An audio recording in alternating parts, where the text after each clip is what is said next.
Today I will tell you a story. The story is titled, By and the Moment He Stole My Chair. Please like and subscribe to my channel if you appreciate me. You can skip this if you don't like this video.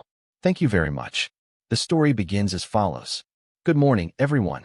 Welcome back to another daily vlog with my little troublemaker, Bye. Today's story takes place exactly at 8:07 a.m. The moment I discovered that Bye had declared war on one very specific household item, my chair. I walked into the living room, still half asleep, holding my cup of coffee with hopes of a peaceful morning. And there he was, Bye, sitting proudly on my chair like a king who had just conquered new territory. He wasn't just sitting, he was lounging, one paw hanging dramatically over the edge, head tilted slightly, ears perked in the most smug angle possible. When I stepped closer, he gave me the look. You know the one. The I got here first, good luck moving me look. I tried to reason with him. Bye, that's my chair. He blinked slowly. I took another step. He curled into a tighter ball. That was the moment I knew. I had already lost. I gently tapped the armrest to coax him out, but instead of moving, he yawned, loudly, as if to say, Sorry, I'm busy being comfortable. So I sat on the edge. Bye scooted. I sat closer.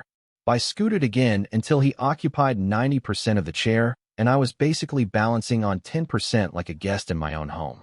My morning had officially been hijacked by a furry dictator with cute eyes. By midday, I thought maybe Bye would give up the chair. Maybe he'd move somewhere else. Maybe he'd go take a nap on the sofa like every normal dog. Nope. At 12:15 p.m., I returned with my lunch, and there he was, still in the exact same spot, still claiming full ownership of the chair.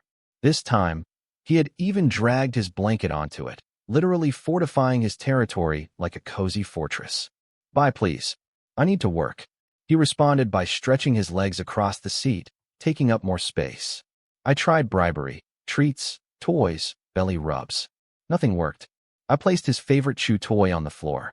He glanced at it, then at the chair, then back at the toy like he was calculating the value of each option.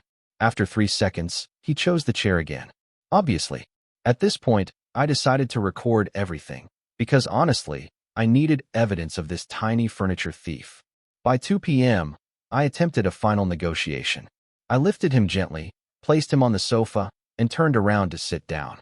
But before I even reached the chair, Bye sprinted, lightning fast, and launched himself right back onto it like an Olympic athlete. He won. Again.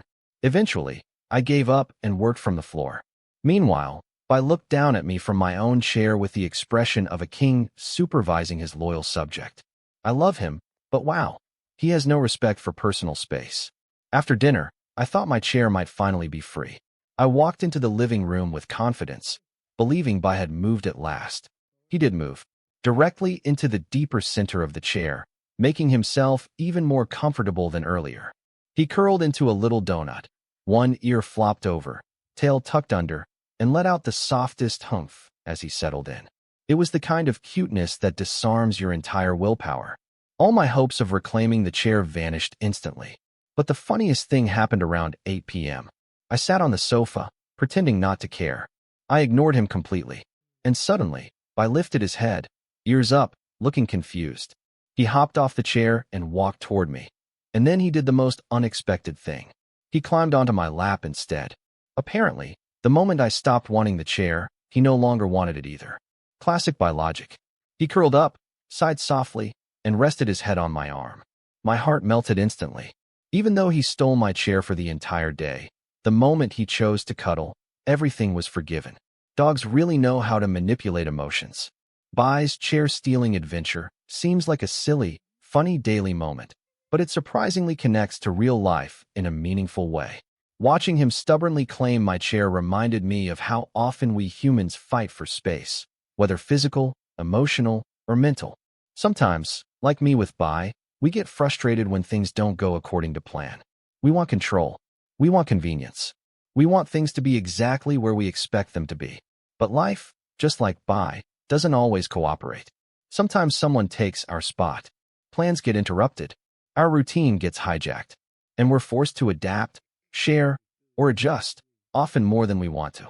Yet the funny thing is, these small disruptions can teach us patience, flexibility, and even humor. By stealing my chair is a reminder that not everything is worth fighting for. Some things are better approached with softness instead of stubbornness. Some battles don't need to be won. And sometimes, letting go brings unexpected warmth, like a dog leaving the chair just to curl up beside you. So here's today's advice. Don't stress over small inconveniences. Learn when to step back instead of pushing harder. Accept that life can be messy, cute, and unpredictable.